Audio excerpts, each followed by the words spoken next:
Hello and welcome to the Philippines. Fire struck Metro at Ayala Mall in Cebu City early January of 2018.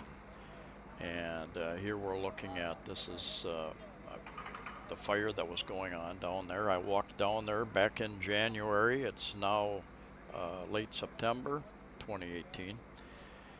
And apparently started in a part of the warehouse in that building that was had a food store, had a many levels of shoes and clothing and everything that a department store. I think it was about a 5-story building. But anyway, it has been sitting. It appears that nothing has been happening for the last 9 months or so. Took them much longer to put out than what they originally expected. Wind would come up. They had difficulty getting in to the fire. They were punching walls on the side of the building. And it sat like this for many, many, many months. And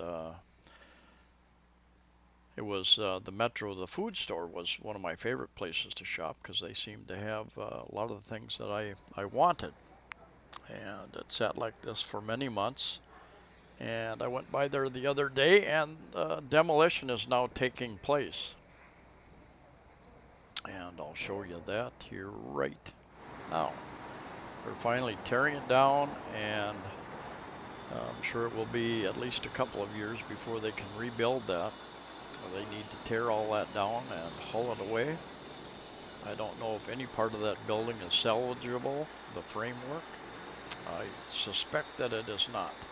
It will all have to come down and be rebuilt. If anyone has more details than that, I would certainly appreciate hearing in the comment section. The logistics of tearing a building down and hauling the materials away has got to be a major undertaking. Getting cranes in, the economy is booming, cranes are busy, people are busy. Anyway, thank you for watching. Please subscribe, share, and like. Safe travels to you all. That is a new big condo building there. And safe travels to you all, and we'll see you next time.